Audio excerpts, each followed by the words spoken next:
नमस्कार विद्यार्थी मित्रांनो, स्पर्धा परीक्षा गुरु या आपल्या यूट्यूब चॅनलवर तुमच्या सर्वांचं स्वागत आहे. आपण आज राज्यसेवा पूर्व परीक्षा 2021 प्रश्नपत्रिकेचं विश्लेषण बघत आहोत. आज आपण अर्थशास्त्र या घटकावरचं विश्लेषण बघणार आहोत. बघा, अर्थशास्त्रावर 15 प्रश्न विचारले होते. या 15 प्रश्नांचं विश्लेषण बघू. या अगोदर आपण 2023ची संपूर्ण प्रश्नपत्रिका आणि 2022ची संपूर्ण प्रश्नपत्रिका आपल्या यूट्यूब चॅनलवर टाकलेली आणि सेक्शन वाईज पण आहे. तुम्हाला डिस्क्रिप्शन बॉक्समध्ये भेटून जातील. चला तर मग पहिला प्रश्न बघू. बघा, पहिला प्रश्न विचारला होता अर्थशास्त्र या घटकामधील नीती आयोगाच्या 2017-23 या त्रैवार्षिक आराखड्याची उद्दिष्टे सांगा. बघा, त्रैवार्षिक आराखडा 2017-20 मध्ये नीती आयोगाने प्रसिद्ध केलं होतं. काय उद्दिष्ट आहेत बघा. पर्याय क्रमांक 1 ऑप्शन सन 2022 पर्यंत शेतकऱ्याचे उत्पन्न दुप्पट करणे, हे बरोबर आहे. 2022 पर्यंत प्रत्येक घरात वीज पुरवठा करणे, हे पण कसं आहे, बरोबर आहे. 2022 पर्यंत प्रत्येक राज्यात केंद्रीय विद्यापीठाची स्थापना करणे, ह्याचं काय असं काय उद्दिष्ट नव्हतं. म्हणून पर्याय काय राहील, ए आणि बी फक्त बरोबर. ओके, असे पर्याय राहतात. तुम्ही काय करा, उत्तर देण्या अगोदर थोडं व्हिडिओ स्टॉप करायचा आणि नंतर उत्तर देण्याचं, नंतर स्पष्टीकरण बघायचं. बघा, तुम्हाला माहिती नीती नीती आयोगाची स्थापना 1 जानेवारी 2000 कितीला झाली, 2015ला झालेली. ओके, आता त्याच्यानंतर ह्याचे पदसिद्ध अध्यक्ष कोण असतात, पंतप्रधान असतात. त्यानंतर ह्याचे उपाध्यक्ष सध्याचे कोण आहेत, सध्याचे उपाध्यक्ष विचारू शकतात. नीती आयोगाचे उपाध्यक्ष कोण आहेत, सुमन बेरी. विचारलेला आहे आयोगाने प्रश्न असा, सुमन बेरी सध्याचे उपाध्यक्ष. सीईओ सुद्धा विचारलेला आहे. सीईओ सध्या कोण आहेत, सीईओ हे आहेत BVR सुब्रमण्यम. कोण येतं, सुब्रमण्यम. हे कोण आहे सध्या नीती आयोगाचे सीईओ आहेत. ओके, चला तर मग नीती आयोगाबद्दल एकतरी अहवाल किंवा नीती आयोगाशी संबंधित जो काही अहवाल राहील तर त्याची माहिती तुम्हाला बघणं गरजेचं आहे. कारण एकतरी प्रश्न विचारलेलाच आहे प्रत्येक प्रश्नपत्रिकेमध्ये, जवळपास एक प्रश्न 90% तरी. बघा, हा एक प्रश्न आला होता, वातावरण बदलाबाबत राष्ट्रीय कृती नियोजन यांची शिफारस. बघा, हा प्रश्न आयोगाने रद्द केला होता. हे कोणत्या सेक्शनमध्ये विचारला होता, हा जरी तुम्हाला पर्यावरणाचा वाटला मात्र सेक्शन कोणचं होतं ह्याचं, अर्थशास्त्र या घटकाशी संबंधित विचारला होता. ओके, हा प्रश्न आयोगानं रद्द केलेला आहे त्याच्यामुळे पुढचा प्रश्न बघू. बघा, पुढचा प्रश्न आयोगाने विचारला होता चलनवाढ या घटकाशी. तुम्ही जर आपल्या चॅनलवर नवीन असाल तर नक्कीच काय करा, चॅनलला सबस्क्राईब करून घ्या. बघा, पुढचा आहे चलनवाढ. पर्याय बघू. पर्याय काय आहे तर रांगती चलनवाढ ही आर्थिक वृद्धी आणि अनुकूल परिणामांसाठी फायदेशीर असते. बरोबर, रांगती चलनवाढ फायदेशीरच असते. पहिलं वाक्य बरोबर आहे. त्याच्यानंतर चलनवाढ काळात पैशाचे मूल्य वाढते, हे वाक्य कसं आहे, चूक आहे. पैशाचं मूल्य कसं होते, कमी होते. मूल्य कमी, पण पैसा वाढतो, पण मूल्य कसं होते, कमी होते. मूल्य आणि त्याच्यामध्ये जी काही संख्या नंबर याच्यामध्ये फरक आहे. ओके, त्याच्यामुळे हे वाक्य चूक आहे. त्याच्यानंतर चलनवाढ ऋणकोला लाभदायक असते. बरोबर आहे, चलनवाढ ऋणकोला. तुम्ही जर काय केलं, 100 रुपये कोणतरी उसने घेतले. ओके, सावकाराकडून समजा 100 रुपये उसने घेतले आणि ह्याला 5 वर्ष झाले. 5 वर्ष तर तुम्हाला त्याला किती द्यायचे, 100 रुपये वापस द्यायचे.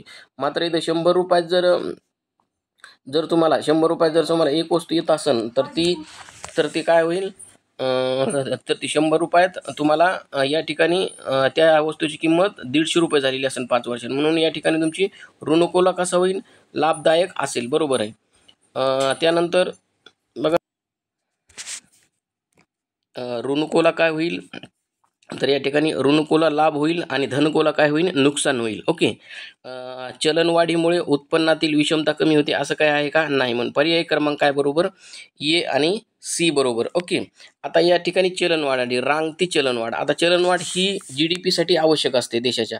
आता 3% पेक्षा ही कशी पाहिजे, कमी पाहिजे चलनवाढ. ओके, त्याच्यानंतर चालणारी चलनवाढ म्हणून असा एक प्रकारे चालणारी.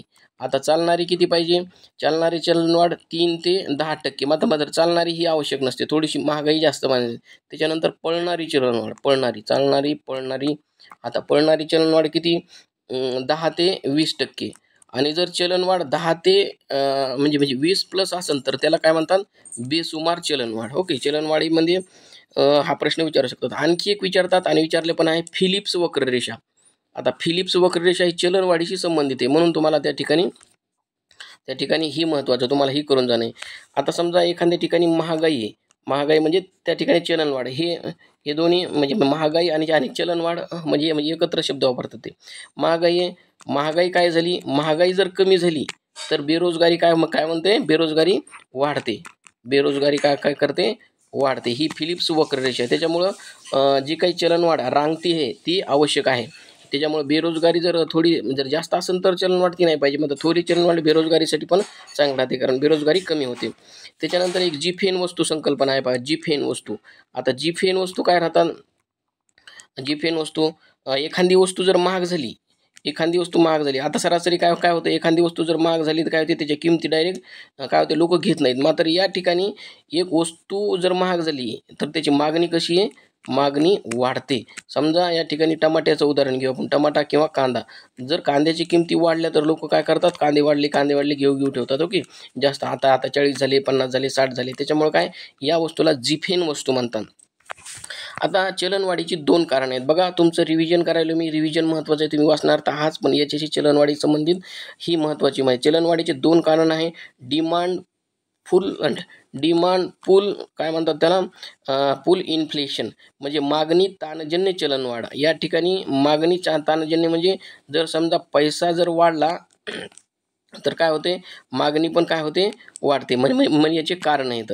डिमांड पुल म्हणजे काय होते, मागणी ताणजन्य, ह्याची चलनवाढीची कारण आहेत 5 ते 6. म्हणजे पुल, डिमांड पुल एक आहे आणि डिमांड पुश एक आहे. ओके, दोन वेगवेगळं आहे, डिमांड पुल आणि डिमांड पुश. डिमांड पुश म्हणजे काय, खर्च दाबजन्य चलनवाढ, खर्च दाबजन्य. आणि डिमांड पुल म्हणजे काय, मागणी ताणजन्य. आता ह्याच्यामध्ये मागणी ताणजन्यमध्ये काय राहते, ह्याच्यामध्ये पैशाची पतनिर्मिती जास्त झाली, पैसा वाढला तर तर काय होईल, चलनवाढ वाढेल. 2 नंबरचं, जर सरकारनं तुटीचा अर्थभरणा केला, तुटीचा अर्थभरणा, जास्त पैसा वाढते मार्केटमध्ये, त्याच्यामुळे तुटीचा अर्थभरणा केला तरी पण डिमांड पुल इन्फ्लेशन ही चलनवाढ होऊ शकते. त्याच्यानंतर शासकीय खर्चात जर वाढ झाला, शासकीय खर्चात तर सुद्धा काय होऊ शकते, चलनवाढ वाढू शकते. त्याच्यानंतर खाजगी खर्चात वाढ झाली, परकीय गुंतवणुकीत वाढ झाली, लोकसंख्या खूप वाढली तर त्याच्यामध्ये पण होऊ शकते. त्याच्यानंतरचं जर तुम्ही हे बघितलं, डिमांड पुश इन्फ्लेशन, खर्च दाबजन्य, ह्याच्या म्हणजे काय, पुरवठ्याच्या बाजूने जर अडचण आली, पुरवठ्याच्या बाजूने अडचण, तर तुम्हाला काय, डिमांड पुल इन्फ्लेशन पाहायला मिळते. जर नैसर्गिक संकट आलं, अपुऱ्या पायाभूत सुविधा झाल्या, म्हणजे अपुरी औद्योगिक वाढ झाली, कलह झाला, साठेबाजी, म्हणजे या ठिकाणी जो तुमचा माल आहे, म्हणजे पुरवठ्याच्या बाजूने जर अडचण आली तर डिमांड पुल इन्फ्लेशन काय होते, या ठिकाणी होऊ शकते. ओके, चला तर मग पुढचा प्रश्न बघू. बघा, आपण डिटेल अनालिसिस बघत आहोत. यापूर्वीच्या प्रश्नपत्रिका पण अशाच बघितल्या, म्हणजे तुम्हाला असं लक्षात नाही राहत तो प्रश्नाचं उत्तर डायरेक्ट. तर त्याच्यामुळे काय, या ठिकाणी हे महत्त्वाचं आहे, म्हणजे त्याचं विश्लेषण थोडं जास्त, म्हणजे अशा प्रकारचे, म्हणजे याच्या महागाईवर प्रश्न एकतरी आतापर्यंत विचारलेलाच आहे. पुढचा प्रश्न बघू. बघा, खालीलपैकी बरोबर विधाने, हे उत्तर मी तुम्हाला फायनल आन्सर कीनुसार सांगत आहे. 2019च्या जागतिक विकास अहवालानुसार मानवी भांडवल निर्देशांक श्रमिकांच्या पुढील पिढ्यांच्या उत्पादने संदर्भात सूचित केला जातो. कोणता, मानवी भांडवल निर्देशांक 0 ते 1 या दरम्यान काय काय काय होतो, असतो. तर हे दोन्ही विधान कशी येतं, दोन्ही विधान बरोबर आहेत, दोन्ही विधान बरोबर. ओके, मानवी भांडवल निर्देशांक जागतिक बँकेने काय केला होता, प्रसिद्ध केला होता 2019ला. त्याच्यामुळे काय होतं, 2021ची परीक्षा आहे, म्हणजे चालू घडामोडीचा एखादा अहवाल विचारतात. आता ह्याच्यामध्ये दरवेळेस त्याने एक अहवाल विचारला आहे, मात्र कोणता, जे काही लिंग असमानता निर्देशांक, मानवी विकास निर्देशांक, त्याच्याशी संबंधित आपण बघितलं 2023 म्हणजे त्यांना तो विचारला होता. ओके, पुढचा प्रश्न बघू. पुढचा प्रश्न विचारला होता, योजनेवर 3 प्रश्न, 2 ते 3 प्रश्न असे फिक्स असतात योजनेवर.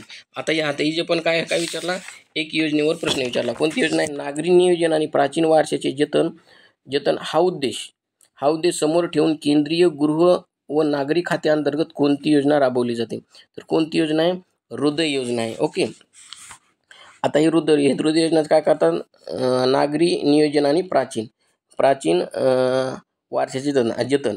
आता काय केलेलं आहे, स्मार्ट सिटी काय केलेलं आहे, शासनानं सुरू केलं होतं स्मार्ट सिटी उपक्रम. हा कधी होता, 2015चा आहे. म्हणजे या ठिकाणी योजनेवर 2 ते 3 प्रश्न विचारतात. आता काय होतं, आता हा हृदय कार्यक्रम हा कधी सुरू झाला, हा जानेवारी 2015ला सुरू झाला होता. ओके, म्हणजे हा जानेवारी 2015ला सुरू झालेला कोणता, हृदय कार्यक्रम. 12 शहरासाठीच होता फक्त हा, 12 शहरासाठी 500 कोटीचा निधी दिला होता. आणि आणि काय करायचं होतं, त्यांचा विकास करायचा होता. असं हे काय होतं, हृदय योजना होती. म्हणजे योजनेवर प्रश्न असतो ग्रामीण विकास किंवा ह्याच्यावर. बघा पुढचा प्रश्न विचारण्यात आला होता ह्याच्यापैकी जे काही पंचवार्षिक योजना आहे, मात्र थोडासा अवघड कॅटेगरीमधला हा प्रश्न होता.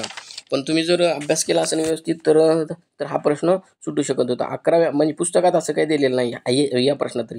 11व्या पंचवार्षिक योजनेअंतर्गत देखरेख व मोजमाप करता येण्याजोगा 27 लक्षांचे उद्दिष्ट किती मुख्य गटात काय केलं होतं, विभाजित केले होते. ओके, मुख्य गट. तर या ठिकाणी योग्य उत्तर काय आहे, याचं योग्य उत्तर आहे 6 गटात योग्य 11व्या पंचवार्षिक योजना.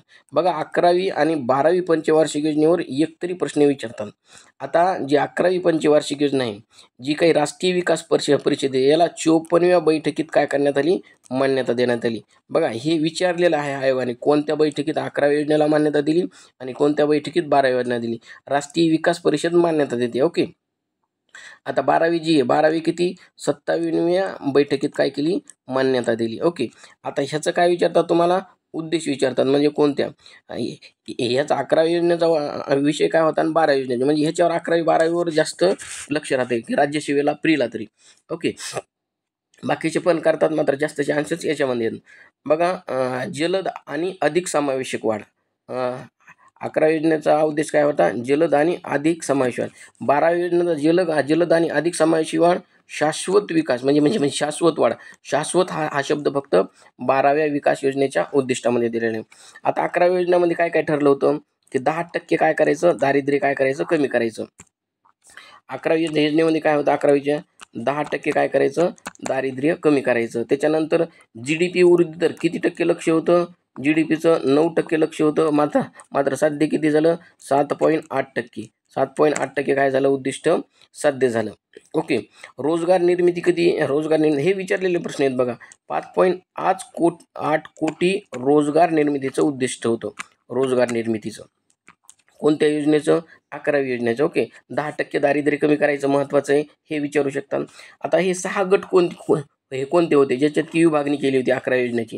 हे 27 लक्ष नाही माहीत, मात्र 6 गट हे महत्त्वाचे, ह्याच्यावर विचारू शकतात. खालीलपैकी कोणते गट ते 6 गटापैकी नाही. आता ह्याच्यापैकी उत्पन्न गरिबी, शिक्षण, 2 नंबरचं शिक्षण, 3 नंबरचं आरोग्य, 4 नंबरचं महिला व बालके, 5 नंबरचं पायाभूत सुविधा आणि 6 नंबरचं पर्यावरण. ही काय ठरवली होती त्याने, ही मुख्य गट होते आणि त्याच्या अंतर्गत 27 लक्ष होती. हा एक प्रश्न विचारला होता SDG वर. तुम्हाला माहिती आहे प्रत्येक वेळेस दरवेळेस एक तर SDG विचारतात किंवा तुम्हाला MDG विचारतात. आता या ठिकाणी SDG वर प्रश्न विचारले आणि या प्रश्नपत्रिकेत MDG वर सुद्धा प्रश्न विचारले. चला तर मग प्रश्न बघू. बघा प्रश्न आहे, शाश्वत विकास ध्येयांच्या खालीलपैकी कोणते विधान काय आहे, योग्य आहे.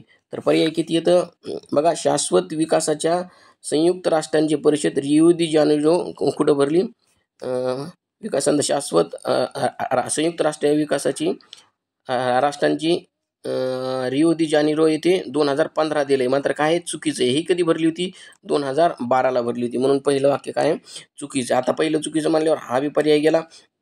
अशा पर्याय एकट पद्धतीने करायचे. शाश्वत विकास ध्येय जागतिक ध्येय म्हणूनही ओळखले जातात. बरोबर आहे, बी नंबरचं जागतिक ध्येय म्हणून ओळखले जातात, बी बरोबर. शाश्वत विकास ध्येयांनी आता बी बरोबर हे, तर याच्या ठिकाणी डी नसणार. शाश्वत विकास ध्येयांनी SDG सहस्त्र विकास ध्येयांची जागा घेतली, हे पण बरोबर आहे. MDGची जागा कोणी घेतली, SDGने घेतली. शाश्वत विकास ध्येय जानेवारी 2012 पासून अस्तित्वात आहेत, हे चूक आहे. हे 1 जानेवारी 2016 पासून अस्तित्वात आहे, म्हणजे हे पण चूक आहे. म्हणजे काय, बी आणि सी बरोबर आहे, म्हणजे पर्याय क्रमांक 3 बरोबर.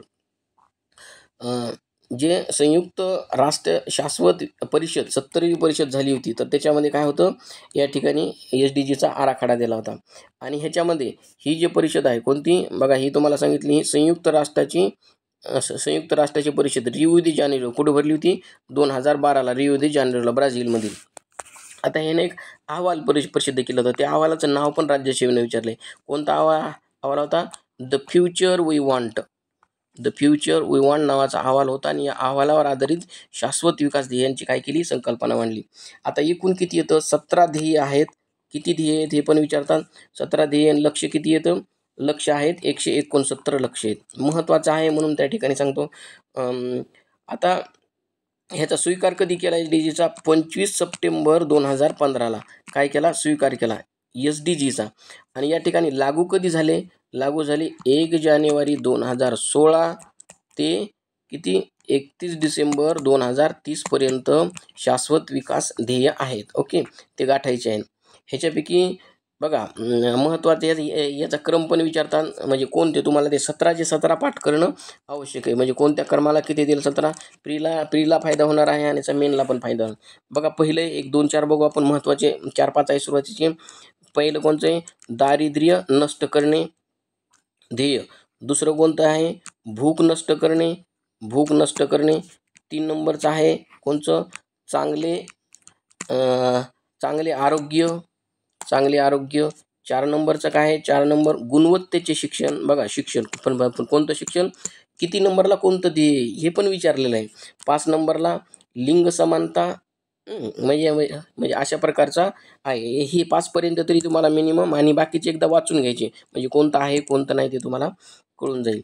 पुढचा प्रश्न आहे. पुढचा प्रश्न विचारला होता हे बघा, ही एक योजनाची विचारली, म्हणजे अगोदरची हृदय योजना ही एक योजना. म्हणजे योजनेवर प्रश्न 2 ते 3 प्रश्न विचारलेले आहेत प्रत्येक प्रश्नपत्रिकेमध्ये, म्हणजे मिनिमम 2 तर आहेत. पेन्शन संबंधी प्रधानमंत्री श्रमयोगी मानधन योजना भारतीय अर्थव्यवस्थेतील कोणत्या क्षेत्रातील कामगारांसाठी लागू आहे? बांधकाम मजूर, द्रकश्राव्य कामगार, मध्यान्ह भोजन उपक्रमातील कामगार. 1 2 आणि 3 काय आहे? तर वरील तिन्हीपैकी बरोबर आहे. आता ही जी योजना आहे प्रधानमंत्री श्रमयोगी मानधन योजना, ही काही कधी सुरू झाली ती? 15 फेब्रुवारी 2019ला सुरू झाली. आता तुमच्या जवळ काय हार्ड कॉपी असणं गरजेचं आहे, त्याच्यामध्ये तुम्ही लिहू शकता. ओके, बघा ज्यांचं उत्पन्न जे काही बांधकाम मजूर आहे किंवा असंघटित कामगारांसाठी योजना होती. कोणची? असंघटित. संघटित नाही तर असंघटित कामगारांची. रस्त्यावरचे जे काही फळ विक्रेते राहतात, रस्त्यावर विक्री करणारे राहतात, त्यांच्यासाठी ही योजना होती श्रमयोगी मानधन योजना. ज्यांचं उत्पन्न 15,000पेक्षा कमी आहे ज्या लोकांचं, त्यांच्यासाठी ही योजना होती. ओके, दरमहा किमान तुम्हाला किती मिळणार? दरमहा किमान त्याला 3,000 वेतन मिळणार होतं. मात्र हे वेतन मिळण्यासाठी कधी? 60 वर्षाच्या नंतर तुम्हाला 3,000 वेतन मिळणार होतं. पण सुरुवातीला तुम्हाला काय करायचं? तुमचं वय जर 18 ते 40 दरम्यान असेल तर तुम्हाला या वयातच काय करायचं? तुम्हाला पैसे द्यावे लागणार आहेत. म्हणजे किमान तुम्हाला ₹55 किंवा किती आय थिंक 200 रुपये का 250 काहीतरी असेल, तर त्या ठिकाणी तुम्हाला तर तेवढं काय काय काय द्यायचं? पैसे भरायचे महिन्याला, मंथली. आणि आणि आणि तुम्हाला काय करायचं? मंथली पैसे भरून तर नंतर तुम्हाला 60 वर्षानंतर किमान 3,000 रुपये काय भेटणार? पेन्शन भेटणार. असंघटित कामगारांसाठी योजना होती. योजना एकदा बघून जाणं महत्त्वाचं होतं. ओके, पुढचा प्रश्न विचारला होता या ठिकाणी निव्वळ राष्ट्रीय उत्पन्न. राष्ट्रीय उत्पन्नावर पण एक प्रश्न विचारला होता. मात्र या ठिकाणी राष्ट्रीय उत्पन्नावर हा विचारलेला प्रश्न काय झाला? रद्द केला होता आयोगाने. म्हणून हा प्रश्नाचं विश्लेषण बघणार नव्हतं. म्हणजे तुम्हाला महागाई तर बघायचीच, पण राष्ट्रीय उत्पन्नाच्या ज्या काही संकल्पना आहे मूलभूत, त्याच्यावरून पण प्रश्न काय करायचं तुम्हाला? ह्या म्हणजे उत्पन्न, राष्ट्रीय उत्पन्न, GDP असन, बाकीच्या संकल्पना असतात, तर त्याच्यावर तुम्हाला संकल्पना त्या एकदा वाचून जाणं अपेक्षित आहे. म्हणजे काय वाचायचं हे आपल्याला जुन्या प्रश्नपत्रिका सांगतातच. ओके, म्हणजे जुन्या प्रश्नपत्रिका एवढ्या महत्त्वाच्या आहेत. नेमकं काय करायचं? कारण खूप सारा फापट पसारा आहे, त्याच्यामध्ये खूप सारे पुस्तकं आहेत, तर तुम्ही पुस्तकामध्ये खूप सारी माहिती दिली, म्हणजे काय वाचावं हे तुम्हाला समजत नाही. बघा दुसरा प्रश्न आहे पर्यावरण शाश्वतता. बघा तुम्हाला वाटतं ना पर्यावरण घटकाची उद्दिष्ट, मात्र ह्या आर्थिक याच्यामध्ये विचार आहे. पर्यावरण शाश्वतता हे उद्दिष्ट आर्थिक वृद्धीचे उद्दिष्ट यात नेहमी संघर्ष असतो. बघा पर्यावरण गाठायचं का आर्थिक वृद्धी गाठायची, काय GDP काढायची? म्हणून काय होतंय? हे विधान कसं आहे? बरोबर आहे. जर तुम्हाला एखाद्या कारखान्याचा विकास करायचा तर तर त्यावेळेस काय करावं लागतं? कारखान्यात मोठ्या प्रमाणात उत्पादन घेतलं तर प्रदूषण पण काय होईल? जास्त प्रमाणात होईल. म्हणून पण प्रदूषण जास्त झाल्यामुळे काय होईल? पर्यावरणाची शाश्वतता टिकून नाही राहणार. दुसरा पर्याय, विकास व पर्यावरण शाश्वतता नेहमी परस्पर विरोध असतो. हे वाक्य चुकीचं आहे. तुम्हाला पुस्तकामध्ये दिली बघा, विकास काय असतो आणि वाढ काय असतं, त्याच्यामध्ये तुम्हाला हा प्रश्न सोडून जाईल. वाढ आणि विकास. तर विकास कसा असतो? पर्यावरण शाश्वतता टिकून ठेवणारा असतो. ओके, म्हणजे पर्यावरणाला धक्का न पोहोचता, पुढील पिढीला धक्का न पोहोचता काय करायचं? आपल्याला विकास करावा. म्हणजे विकास व हे विरोध नाही, तर काय राहील? ते एकमेकाला सहकार्य करणार आहेत. ओके. बघा पुढचा प्रश्न योजनेवर विचारला होता. मी मी सांगितलं ना 3 योजना या प्रश्नपत्रिकेमध्ये विचारल्या. म्हणजे तुम्हाला 15 पैकी 3 तर इथंच गेले, 2 तर रद्दच झाले प्रश्न. म्हणजे तुम्हाला 3 योजना जास्त करणं अपेक्षित आहे. राष्ट्रीय सोलार मिशन 2010 मध्ये सुरू झाले. अगदी बरोबर आहे वाक्य. 2021-22 मध्ये किती? एकक, दशक, शतक, हजार, 10,000, लक्ष म्हणजे 1,00,000 मेगावॅट वीज निर्मितीचं काय करण्यात आलं? उद्दिष्ट ठेवण्यात आलं 21-22ला. आता हे योजना करणं अपेक्षितच आहे. ह्या योजना जे काही राष्ट्रीय सोलार मिशन आहे, तर ते जवाहरलाल नेहरू सोलर मिशन म्हणून अगोदर काय होती? प्रसिद्ध आहे. बघा सौर ऊर्जा निर्मितीत काय आहे? कोणत्या राज्याचा वाटा आहे? कर्नाटक राज्याचा सर्वाधिक वाटा आहे.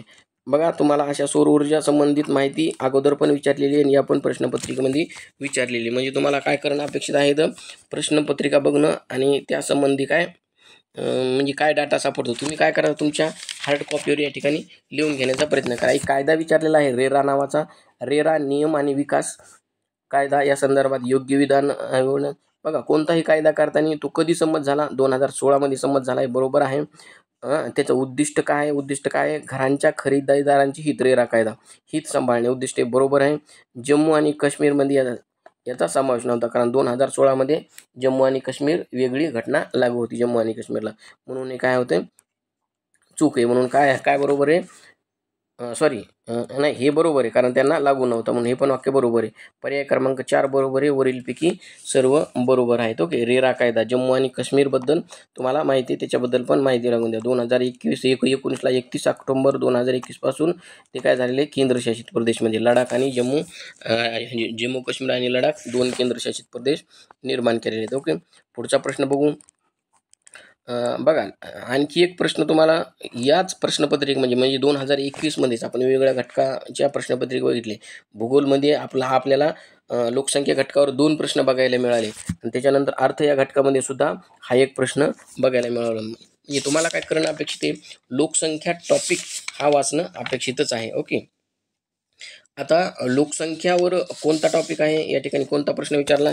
याच्यामध्ये सुद्धा 2 प्रश्न विचारले बघा. 2 आणि ते 2 जवळपास 4 प्रश्न लोकसंख्या टॉपिकवर विचारले. भारतीय लोकसंख्येच्या बाबतीत 1 मिनिट. भारतीय लोकसंख्येच्या बाबतीत काय वार्षिक लोकसंख्या वृद्धी दर काय काय करण्यात आहे? घटत आहे. हे बरोबर आहे. लोकसंख्येतील तरुण लोकसंख्येचा हिस्सा कसा होत आहे? आता कमी होण्यास सुरुवात झालेली आहे. ओके. पहिल्यांदा वाढला पण नंतर काय राहील? लोकसंख्या वाढली तर लहानऱ्या लोकांची लोकसंख्या वाढली, माझा तरुण काय होत आहे? कमी होत आहेत. ओके. म्हणजे दोन्ही पण वाक्य काय आहे? बरोबर आहे. आता लोकसंख्येच्या बाबतीत शॉर्टकटमध्ये माहिती सांगतो. जनगणना पहिली कधी झाली ती? 1872 मध्ये पहिली जनगणना झाली होती, जी की स्वातंत्र्यानंतरची ही 15वी जनगणना होती. आणि स्वातंत्र्या अगोदरची कोणती? स्वातंत्र्यानंतरची म्हणजे स्वातंत्र्य 1872 पासून 15वी होती, स्वातंत्र्यानंतरची 7वी जनगणना होती. असं आहे ते. स्वातंत्र्यानंतरची किती जनगणना होती? 7वी. आता इथं काय म्हणले? वार्षिक वृद्धी दर घटत आहे. बरोबर आहे. 17.64 काय करण्यात आलं? लोकसंख्येमध्ये एवढी वाढ झाली. एवढी वाढ तुम्ही म्हणजे एवढी वाढ हे. आता महाराष्ट्रात वाढ किती झाली? जर भारतात 17.64, महाराष्ट्रात 15.99 म्हणजे जवळपास 16% वाढ झाली. आता सर्वाधिक लोकसंख्या वृद्धी दर असणारं कोणतं राज्य होतं? मेघालय. मेघालय म्हणजे सर्वाधिक काय झाली? वाढ झाली. मेघालय. सर्वात कमी लोकसंख्येची वाढ कोणत्या राज्यात झाली? नागालँड. नागालँडमध्ये सर्वात कमी लोकसंख्येची वाढ झाली, ती मायनसमध्ये होती, -0.6%. ओके. त्याच्यानंतर महाराष्ट्राचा विचार केला, 15.99 वाढली, तर महाराष्ट्रात सर्वात जास्त कोणत्या जिल्ह्यात लोकसंख्या वाढली? ठाणे जिल्ह्यात लोकसंख्या वाढलेली. त्याच्यानंतर कोणत्या जिल्ह्यात कमी झालेली आहे? मुंबई शहर, याच्या पण मायनसमध्ये गेलेली आहे. अशा प्रकारचा डाटा तुम्ही आणखी पण वाचू शकता. ओके. तुमच्या रिव्हिजनसाठी मी तुम्हाला ते दिलं. हा प्रश्न विचारला होता MDG संदर्भात. मी तुम्हाला SDGचं स्पष्टीकरण सांगितलं. हा काय प्रश्न होता? MDG संदर्भात. आता काय होता प्रश्न वाचू आपण. खालीलपैकी यांचा सहस्त्र विकास उद्दिष्टामध्ये काय समावेश नाही? आता ते मी तुम्हाला सांगितलं 17 म्हणजे SDG 17 वाचणं अपेक्षित आहे. आता कोणतं नाही तुम्हाला ते ह्याचे काय येतं?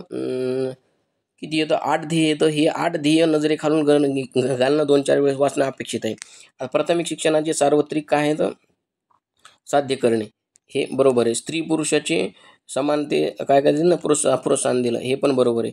अर्भक मृत्यूचे प्रमाण कमी करणे. आता इथं अर्भक नाही, इथं काय बालमृत्यू पाहिजे होते. बघा, अर्भक आणि बालमध्ये फरक असतो. 5 वर्षाच्या आतले बालक राहतात आणि अर्भक 1 वर्षाचे अर्ध राहतात. त्याच्यामुळे काय काय करायचं, याचा इंग्लिशचा वर्ड वाटायचा. इंग्लिशचा वर्ड काय दिलं, इन्फंटली दिलं का चाइल्ड दिलं.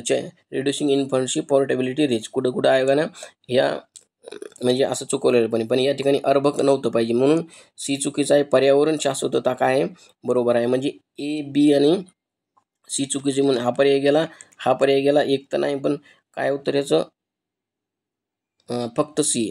फक्त सी. आपल्याला काय समावेश नाही असं करायचं. बघा, ह्याला अगोदर गोल करायचं, हे तुमचं चुकू शकते. म्हणजे काय, समावेश आहे म्हणून दिलं का नाही म्हणून दिलंय, तर त्याला अगोदर तुम्हाला प्रश्नपत्रिकेला अंडरलाईन करणं अपेक्षित आहे. तुम्हाला माहिती आहे काय, एमडीजी कधी लागू झाली, एमडीजी मिलेनियम डेव्हलपमेंट गोल, एसडीजी बद्दल माहिती पहिली. हे लागू होते 1 जानेवारी 2001. 1 जानेवारी 2001 ते कधी 31 डिसेंबर 2015 पर्यंत लागू होते. 1 जानेवारी 2016 पासून एमडीजी लागू झाले. ओके. आता ह्याच्यामधले किती ध्येय येतं, 8 ध्येय आहेत इथं, 8 ध्येय आहेत. आणि इथं लक्ष किती येतं, लक्ष आहेत 18. 8 ध्येय आणि हे 8 ध्येय तुम्हाला पाठच पाहिजे. 18 लक्ष येतं, तर 2008 मध्ये काय केली, ह्या लक्षामध्ये वाढ केली. 18 लक्षाचे 21 लक्ष केले होते. ओके.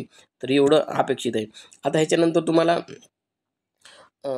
काय पुन्हा काय विचारू शकतात. आता ते 1, 2, 3 नंबरचं, म्हणजे आता 1 नंबरचं काय आहे तुमचं, आता ह्याच्यामध्ये 1 नंबरचं जे काही ध्येय राहिले, हे कोणतं ध्येय आहे, अतिदारिद्र्य व भूक निर्मूलन करणे. भूक निर्मूलन करणे 1 क्रमांकाचे ध्येय होतं. आता दारिद्र्य आणि भूक, एमडीजी म्हणजे कसं होतं, एकत्र होतं. मात्र एसडीजी म्हणजे दारिद्र्याला 1 क्रमांक दिला आणि भुकेला 2 क्रमांक दिला, असं ते, म्हणजे ह्याला वेगवेगळे कळलं, म्हणून ते 17 झालेले आहेत असे. आता 2 नंबरचं कोणतं आहे, हे आहे प्राथमिक शिक्षणाचे सार्वत्रिकरण करणे. म्हणजे त्याचं कम्पेअर करायचं तुम्हाला, म्हणजे तुम्हाला त्रुटी लक्षात येईल, नाही तर कन्फ्यूज होऊन जातात. एमडीजी कोणते आहेत आणि एसडीजी कोणते आहेत. ओके. इथं प्राथमिक शिक्षणाचं दिलं, तिकडं कोणतं ध्येय होतं, तिकडं ध्येय होतं तुम्हाला काय, शिक्षणाची गुणवत्ता. मात्र एसडीजी म्हणजे तसं काही दिलेलं नाही, प्राथमिक शिक्षणाचं दिलेलं आहे, हे दुसरं ध्येय. 3 नंबरचं कोणतं होतं, हे स्त्री पुरुष समानतेत काय करायची, प्रोत्साहन द्यायचं. ओके. 4 नंबरचं ध्येय कोणतं आहे, 4 नंबरचं बालमृत्यू काय करायचा, कमी करायचा. ओके.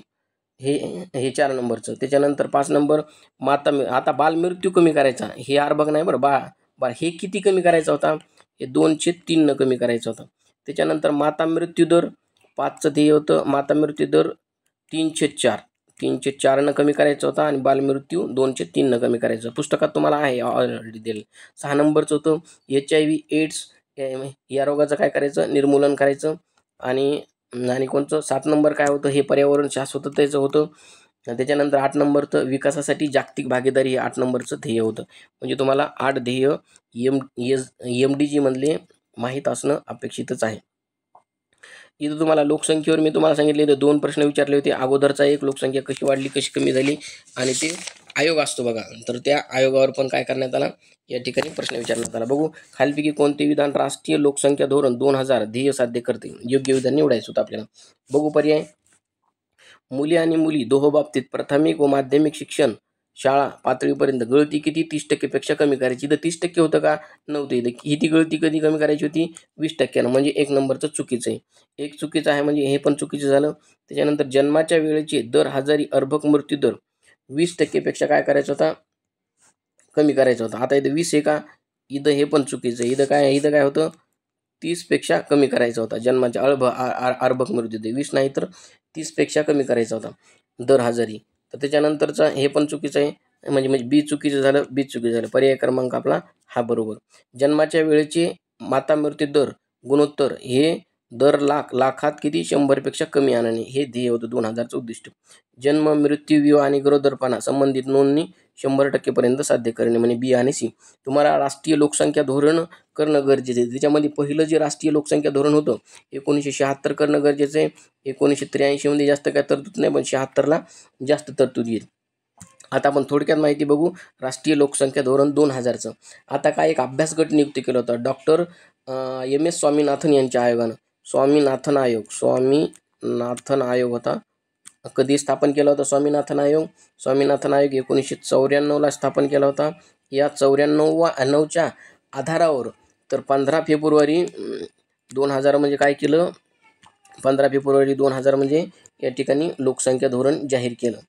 आता ह्याचं उद्दिष्ट दीर्घकालीन होतं काही आणि काही मध्यमकालीन होते. दीर्घकालीन 2045 पर्यंत होतं आणि त्याच्यानंतर 2000 मध्यमकालीन 2010 पर्यंत काही ध्येय गाठायची होती. आता 2045 पर्यंत काय होतं, 2045 पर्यंत लोकसंख्या स्थिर करायची होती, लोकसंख्या वाढ. ओके, 2045चे ध्येय ते खूप वेळेस विचारलेले आहेत आयोगानं. त्याच्यानंतर आणखी काय होतं, हे जे ध्येय होते सर्व, हे जे खाली दिलेले हे मध्यमकालीन होते. ओके, आणखी काय होतं हे सोडून याच्या व्यतिरिक्त तुम्हाला प्रसूतीचं प्रमाण होतं, प्रसूती. तर प्रसूती याच्यामध्ये दिलेलं नाही. प्रसूती किती, 80% तुमच्या संस्थात्मक प्रसूती झाली पाहिजे. मात्र 100% म्हणजे काय झाले पाहिजे, तुम्हाला 100% हे कुशलदाई मार्फतच काय काय काय करायला पाहिजे, याचं तुम्हाला प्रसूती झाले पाहिजे. ओके, बाकीचं काय, जनन दर, जनन दर 2000च्या याच्यानुसार किती सांगितलं होतं, जनन दर 2.1 पर्यंत. हे कधी 2010 पर्यंत गाठायचं होतं जनन दर. असल्या प्रकारचं हे होतं बघा. म्हणजे लोकसंख्येवर 2 प्रश्न आणि तिकडचे 2, म्हणजे तुम्हाला लोकसंख्या टॉपिक हा बघणंच अपेक्षित आहे. ओके, आपण अशा प्रकारे किती प्रश्न बघितले, 15 प्रश्न बघितले कशाचे, अर्थव्यवस्थेचे. या अगोदरचे पण आपण प्रत्येक टॉपिक वाईज 2021 2023चे टॉपिक वाईज आणि 2022चे टॉपिक वाईज आणि एकत्र व्हिडिओ टाकलेले आहेत. तुम्ही आपल्या चॅनलवर बघून घ्या, सर्व आहेत. तर याचा तुम्हाला पुढच्या परीक्षेला नक्कीच फायदा होईल. जर सबस्क्राईब, आता बरेच जण असे तुमच्यापैकी व्हिडिओ बघतात पण सबस्क्राईब करत नाही, तुम्ही काय करा, सबस्क्राईब करून घ्या. व्हिडिओला नक्कीच लाईक करा. भेटू पुढच्या लेक्चरमध्ये, तोपर्यंत धन्यवाद.